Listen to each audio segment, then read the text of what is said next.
बिस्मिल्लाहिर्रहमानिर्रहीम। अस्सलाम वालेकुम guys, welcome back to my YouTube English literature channel. So आज हम बात करने वाले हैं अपनी मोस्ट फेमस स्टोरी की, the everything that rises must converge, which has been written by Flannery O'Connor in Jan 1965. This is very interesting story जो कि फ्लैनरी ओकॉनर ने अपनी डेथ से कुछ साल पहले लिखी, बट इसको पब्लिश उनकी डेथ के बाद करवाया गया इनकी कलेक्शन में। अब हम बात करते हैं अपनी राइटर के बारे में। ओके जी, जो हमारी मिस फ्लैनरी ओकॉनर थी, ये 25 मार्च 1925 को पैदा हुई एंड 3 अगस्त 1964 को इनकी डेथ हो गई। ये एक साउथ अमेरिकन नॉवलिस्ट थी, शॉर्ट स्टोरी राइटर थी, एसेइस्ट थी। फिक्शन भी इन्होंने लिखी है, नॉन फिक्शन वर्क्स भी इन्होंने लिखे हैं और इन्होंने 2 नॉवेल्स एंड 32 शॉर्ट स्टोरीज जो हैं इन्होंने लिखी हैं, as well as numbers of reviews and commentaries. ये एक साउथर्न राइटर थी, तो इनका जो राइटिंग स्टाइल था वो भी साउथर्न गॉथिक स्टाइल था। फिर इनकी जो राइटिंग की, इनकी जो वर्क्स की सेटिंग होती थी वो रीजनल सेटिंग होती थी, जिसमें ये रिफ्लेक्ट करती थी अपना कल्चर, अपना Roman Catholic faith and morality and ethics. She wrote a lot of works, मगर 2 ऐसी बुक्स थी जिनकी वजह से ये बहुत ज़्यादा फेमस हो गई। फर्स्ट थी a good man is hard to find 1955 and everything that rises must converge, published in 1965 after her death. अब हम बात करते हैं इनके थीम्स की जो हमें इनकी राइटिंग में मिलते हैं। जजमेंट, ग्रेस एंड रेसिज्म, ये तीनों थीम्स जो हैं ये हमें आज की story everything that rises must converge इसमें भी नज़र आएंगे। इन 1964 इनको एक बीमारी हो गई थी जिसकी वजह से इनकी डेथ हो गई। तो अब हम बात करते हैं अपने कैरेक्टर्स की। सबसे पहले हमारे पास कैरेक्टर है वो है जूलियन का, जो कि एक वाइट मैन है जो कि रिसेंटली ग्रेजुएट हुआ है कॉलेज से, जहाँ पे ब्लैक को भी पढ़ाया जाता था और वाइट को भी पढ़ाया जाता था एक साथ, दोनों एजुकेशन हासिल कर सकते थे, बट सेपरेट उनकी स्पेसेस होती थी। तो ये रेसिज्म पे बिलीव नहीं करता, ये समझता है कि सब लोग बराबर हैं, ब्लैक भी और वाइट भी।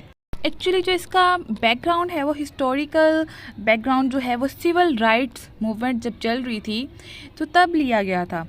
तब जो सोशल गवर्नमेंट थी उन्होंने एक अनाउंसमेंट की थी कि सभी जो ब्लैक हैं उनको भी फ्रीडम हासिल हो चुकी है, वो भी इसीलिए अपनी एजुकेशन जो है वो हासिल कर सकते हैं। और बहुत सारे लोग जो थे वो शहर वाली साइड पे आए रूरल एरिया से जॉब्स हासिल करने के लिए, और उन्हें मिली भी। और कॉलेजेस में एडमिशन्स बहुत ज़्यादा सस्ते हो गए, वो इजीली जो है एडमिशन्स ले सकते थे, ब्लैक भी और वाइट भी। तो मेजॉरिटी वाइट्स और जो है माइनॉरिटी जो ब्लैक्स की थी उन्होंने कॉलेजेस में एडमिशन लिए। बट जो वाइट थे वो इस बात के सख्त मुखालिफ थे कि जो ब्लैक है उसको एज अ ब्लैक ही ट्रीट करना चाहिए, जो वाइट है उसको वाइट ही ट्रीट करना चाहिए। ब्लैक्स को इस तरह के जो ऑफ़र्स हैं, जो परमिशंस हैं वो नहीं मिलने चाहिए। बट अब का जो दौर है वो दिखाया गया है कि अभी भी वाइट जो है वो ऐसे ही समझते हैं ब्लैक को। लेकिन जब इनकी एजुकेशन को हो गई और इनको इकट्ठा पढ़ाने लगे तो लोगों का नज़रिया बदलना शुरू हो गया। जैसे कि हम जूलियन के करैक्टर में देखते हैं, जूलियन अब वैसे नहीं सोचता जैसे पहले वाइट पीपल सोचते थे। इसको फ़र्क नहीं पड़ता ब्लैक से और वाइट से, ये समझता है कि इक्वलिटी, सारे लोग इक्वल हैं। और ये रिसेंटली ग्रेजुएट हुआ है कॉलेज से और अपनी मदर के साथ रह रहा है।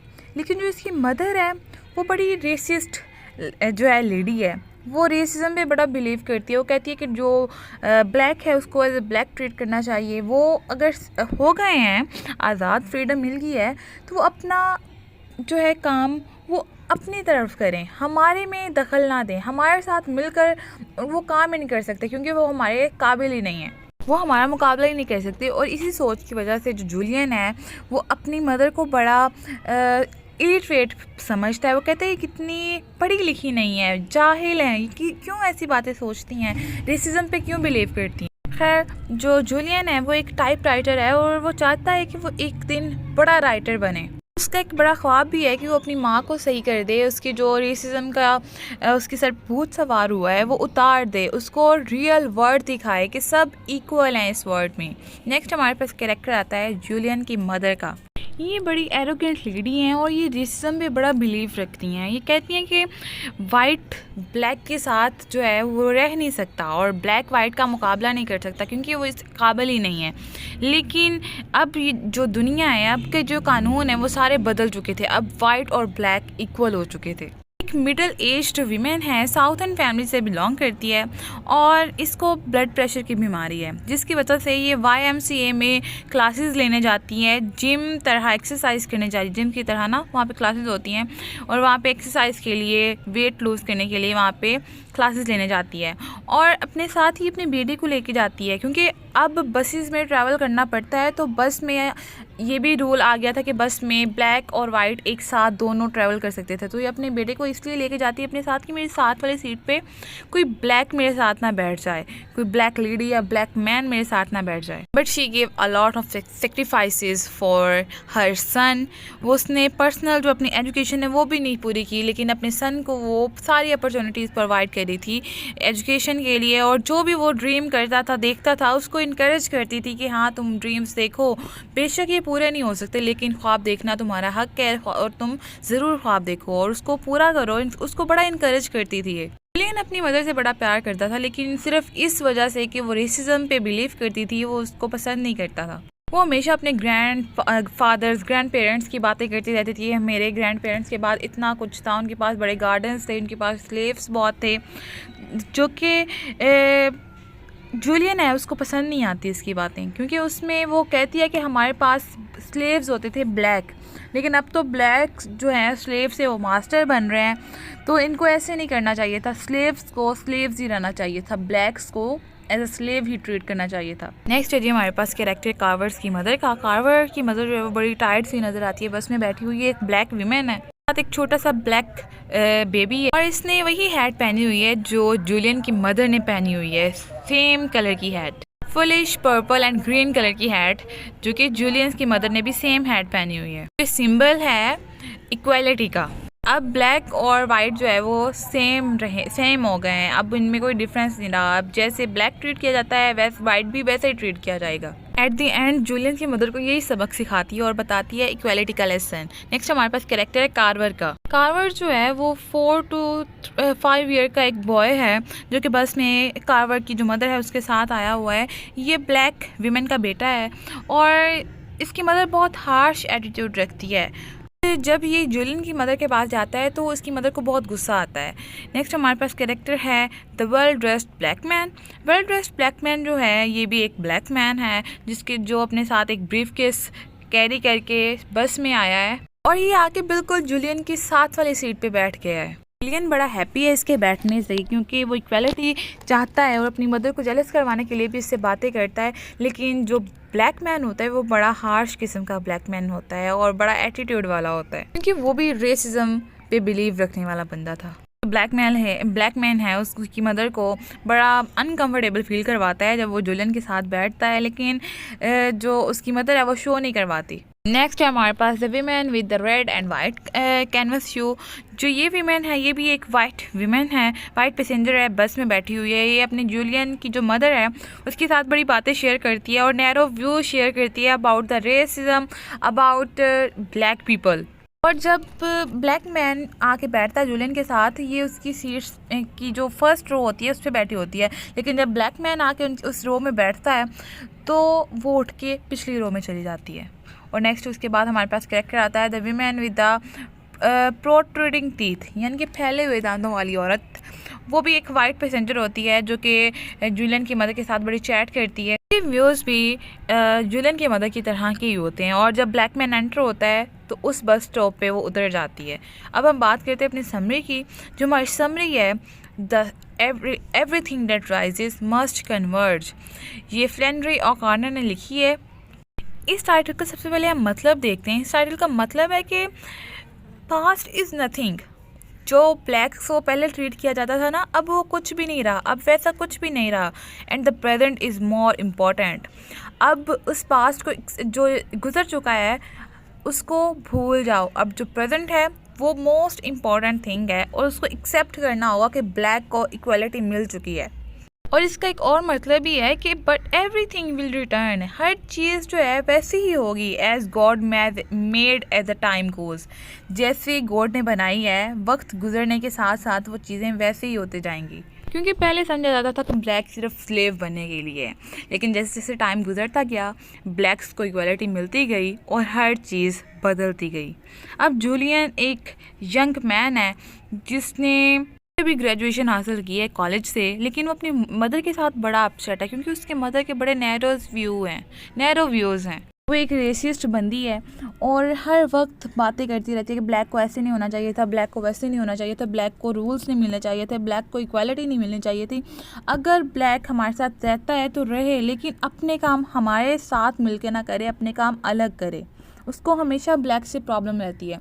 लेकिन जो जूलियन है वो कहता है कि नहीं, ब्लैक और वाइट दोनों ही इस वर्ल्ड में एग्जिस्ट करते हैं और एक साथ एग्जिस्ट करते हैं। वो बिलीव करते हैं इक्वालिटी पे, क्योंकि वो उसकी जो फैमिली थी वो रेसिस्ट फैमिली थी। वो शुरू से ही रवायात ही उनकी वैसी थी कि वो स्लेव्स रखती थी ब्लैक्स को, और वो आज तक उसकी मदर वैसे ही सोचती है। उसकी मदर जो है उसको ब्लड प्रेशर की बीमारी हो गई है सोच के। तो अब ये YMCA में एक्सरसाइजेस के लिए जाती है अपने वेट लूज़ करने के लिए। जैसे कि मैंने बताया अपने बेटे को साथ लेके जाती है क्योंकि वो बस में जो सीट होती है उस पर ब्लैक को नहीं बिठाना चाहती, इस वजह से अपने बेटे को साथ लेके जाती है और उसको जूलियन को मजबूरन अपनी मदर के साथ जाना पड़ता है। जूलियन की जो मदर है ना, उसने बहुत पहले एक हैट खरीदी थी जिसकी वो बड़ी तारीफ़ें करती होती थी कि ये हैट मैंने कितनी मुश्किल से ख़रीदी है, तुम्हें पता भी नहीं है मैंने इसके लिए कितनी स्ट्रगल की, ये कितनी महंगी हैट आई है, इसको कोई ख़रीद नहीं सकता, ये बड़ी अच्छी हैट है, ये मेरे ग्रैंडफादर ने मुझे लेकर दी थी और मैंने इतनी मुश्किल से मिन्नतें तरले करके उनसे हैट ली थी। हैट को पहने बगैर मैं कहीं बाहर नहीं जा सकती, मुझे ऐसा लगता है मेरा सफ़र बड़ा अधूरा है। वो बताती है कि मेरे फादर के पास, मेरे ग्रैंडफादर के पास बड़े बड़े गार्डन्स थे, बड़े बड़े जो है वो महलात थे और उनके पास 200 स्लेव्स होते थे, ब्लैक स्लेव्स। ये कि कन्फेस करती है कि इट्स ओके अगर ब्लैक पीपल्स के जो स्टेटस हैं वो राइजेस हो गए हैं, लेकिन ऐसा होना चाहिए था कि इनके दरमियान एक फेंस लग जाती है, एक रुकावट, एक बैरियर लग जाता कि वो हमारी तरफ ना आ सकते और हम उनकी तरफ ना जा सकते। लेकिन ऐसा कुछ भी नहीं होता क्योंकि अब ये गवर्नमेंट के ऑर्डर से, गवर्नमेंट ने, सुप्रीम कोर्ट ने ये अनाउंसमेंट की थी सेपरेट बट इक्वल। उन्होंने कहा था कि अब तुम लोग सेपरेट तो हो क्योंकि तुम ब्लैक हो और वाइट है, लेकिन तुम लोगों के सारे रूल्स जो हैं वो इक्वालिटी वाले हैं। जो वाइट के रूल हैं वही ब्लैक के रूल हैं और ये दोनों को एग्जिस्ट करते हैं इन दिस वर्ल्ड। और जूलियन भी यही कहता है कि कल्चर जो है वो ब्लैक से या वाइट से नहीं रिप्रेजेंट होता, कल्चर हमारे पेरेंट्स से रिप्रेजेंट नहीं होता, कल्चर हमारे माइंड में होता है। मदर को बड़ी समझाने की कोशिश करता है, लेकिन उसकी मदर के जहन में फिक्स्ड होती है कि अपीयरेंस से शो होती है आपकी जो कल्चर है, आपकी बातों से कल्चर शो होता है। लेकिन जो जूलियन है वो ट्राई करता रहता है बार बार, लेकिन वो हर दफ़ा नाकाम हो जाता है क्योंकि अपनी मदर को उस बाउंड्री से, उस रेसिस्ट वाले दिमाग से बाहर नहीं ला सकता। जूलियन और जूलियन के जो मदर होती है वो दोनों बस में बैठे होते हैं, उनके पास फिर ना बस में एक विमेन चढ़ती है बड़े फैले हुए दांतों वाली, वो उनके पास आके बैठ जाती है, बड़ी पतली सी विमेन होती है। और फिर उसके साथ ना उसकी मदर जो है जूलियन की वो बातें करने लग जाती है, अपने बेटे के बारे में बताती है कि भाई मेरा बेटा जो है वो टाइप राइटर का काम करता है और ये बड़ा राइटर बनना चाहता है, अपनी आप को बड़ा शो ऑफ करवाती है उसकी मदर। तो वो सोचता है कि मेरी मदर कितनी फैंटेसी वाली वर्ल्ड में रहती है। वो अपनी टाई को ना अपनी गर्दन के इर्द गिर्द फोल्ड कर लेता है ऐसे जैसे वो मतलब कोई आवारा टाइप नज़र आए, लेकिन उसकी मदर को वो अच्छा नहीं लगता और वो कहती है, फिर वो कहते हैं कल्चर माइंड में होता है, हमारे अपीयरेंस से कल्चर नज़र नहीं आता। फिर जूलियन ना बड़े फ़ख्र से कहती है कि देखो, जूलियन की मदर कहती है जूलियन को, बस में जितने भी लोग बैठे हैं ना इस दफ़ा सिर्फ वाइट बैठे हैं, मीन्स कि वाइट मेजॉरिटी है। फिर उसके बाद एक और वाइट वीमन चढ़ जाती है बस में, जो कि with red and white sandals के साथ होती है और वो भी उसकी मदर के साथ, जूलियन की मदर के साथ बातें करने लग जाती है और तीनों अपनी नैरो थॉट्स जो है वो शेयर करने लग जाती हैं अबाउट ब्लैक पीपल्स, कि उनको नहीं होना चाहिए था, उनको रूल्स नहीं मिलने चाहिए थे, उनको इक्वालिटी नहीं मिलनी चाहिए थी। खैर एक और स्टॉप आता है और उस स्टॉप में इस दफ़ा ब्लैक मैन चढ़ता है, वेल ड्रेस्ड मैन होता है जिसके हाथ में सूटकेस होता है और बड़ा इंजस्टिस सा उसका फेस होता है और वो जूलियन के साथ वाली सीट पे आके बैठ जाए तो जूलियन बड़ा खुश होता है कि अब मेरे साथ एक ब्लैक मैन बैठा है, अपनी माँ को जेलस करूँगा इसके साथ बातें करके। लेकिन वो जूलियन की बातों पर ज़्यादा फोकस नहीं करता क्योंकि बड़ा माइंड बना हुआ था उस टाइम के। वाइट बड़े एरोगेंट होते हैं, उनके साथ बात नहीं करनी चाहिए, ये है वो है, तो इस वजह से वो भी उसकी बातों पर इतना ध्यान नहीं देता। फिर थोड़ी देर बाद एक और वीमेन चढ़ती है अपने बेटे के साथ, उसके साथ बेटा होता है जिसका नाम होता है कार्वर। तो मज़े की बात ये थी कि उस वीमेन ने भी सेम वही फुलिश पर्पल ग्रीन हैट पहनी हुई थी जो जूलियन की मदर ने पहनी थी। जूलियन की मदर को ये देख के बड़ा गुस्सा आता है, वो अपने गुस्से को कंट्रोल नहीं कर पा रही होती, उसके फेस से एक्सप्रेशन से फुल वो गुस्सा नज़र आ रहा होता है कि मैंने किस तरह ये हैट ली और इस औरत ने ब्लैक नहीं मेरी तरह की हैट पहनी हुई है। जैसे ही मदर कार्वर की आगे जाती है तो कार्वर जूलियन की मदर जो रहती है ना कार्वर को आवाज़ देती है कि मेरे पास आओ। जूलियन की मदर बड़ा बच्चों से लगाव रखती है, लेकिन वो हर दफ़ा ना उनको गरीब समझ के स्लेव समझ के कुछ ना कुछ पैसे देते रहती है। और जब ये जूलियन को उसको कार्वर को पास बुलाती है तो उसको भी ये ना एक पेनी निकाल के दे देती है। जब उसकी मदर देखती है उसको बहुत गुस्सा आता है, उसको गुस्से से अपनी जो है उसको बुला लेती है अपनी बेटी को कार्वर को वापस और कहती है he don't take nobody's pennies. कि अभी भी जूलियन की मदर को लगता है कि ये स्लेव हैं, ये एक्सेप्ट कर लेंगे, हम उनके साथ हमदर्दी करेंगे। लेकिन अब के जो ब्लैक होते हैं वो उनकी इक्वल होते हैं। इस टाइम की जो लोकेशन होती है वो बस से उतरने की होती है, वो बाहर खड़े होते हैं। तो जब उसकी मदर का गुस्सा आता है ना कार्वर की, तो उसको अपने बैग के साथ पुश करते हुए ग्राउंड में गिरा देती है। तो वो मोशनलेस उस ग्राउंड में गिर जाती है और ब्लैक एक्सप्रेशंस होते हैं जूलियन की मदर के फेस पे। इस टाइम जो रिएक्शंस होते हैं ना वो बड़े खौफनाक किस्म के होते हैं और जूलियन बड़ा मज़े से उस एक्सप्रेशन को एंजॉय कर रहा होता है और वो कहता है कि that was the whole coloured race, ये ही तमाम कलर्ड रेस है, इक्वल है। जूलियन अपनी मदर को कहता है which will no longer take your condescending pennies, कि अब ये वो वाले जो है नहीं रहे ब्लैक जो अब आपकी पेनीज लेके खुश हुआ करेंगे, आपको बड़ा पूजा करेंगे, कि हमदर्दी को एक्सेप्ट करेंगे, आपको बड़ा समझें कि अब ये आपके इक्वल हैं और उनके पास अपनी भी बहुत ज़्यादा पेनीज हैं और अब वो किसी की पेनी जो है वो एक्सेप्ट नहीं करते। उसके बाद उसकी मदर को वो हैंड से पकड़ता है, उसको उठाता है और उसको घर लेके जाता है। उसकी मदर ना बड़े गुस्से से जल्दी जल्दी घर की तरफ भागती है और उसका बीपी हाई हो जाता है और वो कहती है डॉक्टर को बुलाओ, नर्स को बुलाओ, उस ब्लैक नर्स को ही बुलाओ जिसकी वो हमेशा इंसल्ट करती थी। और ब्लैक नर्स को जब उसका बेटा बुलाता है तो तब तक बहुत देर हो चुकी होती है और इसी के साथ स्टोरी एंड हो जाती है। और स्टोरी की एंड जो लाइन है वो जूलियन एंड हिज मदर दोनों के साथ होती है। He has regressed to like child like state, वो चाइल्ड लाइक स्टेट में चली जाती है and she has broken down completely in classically southern gothic fashion.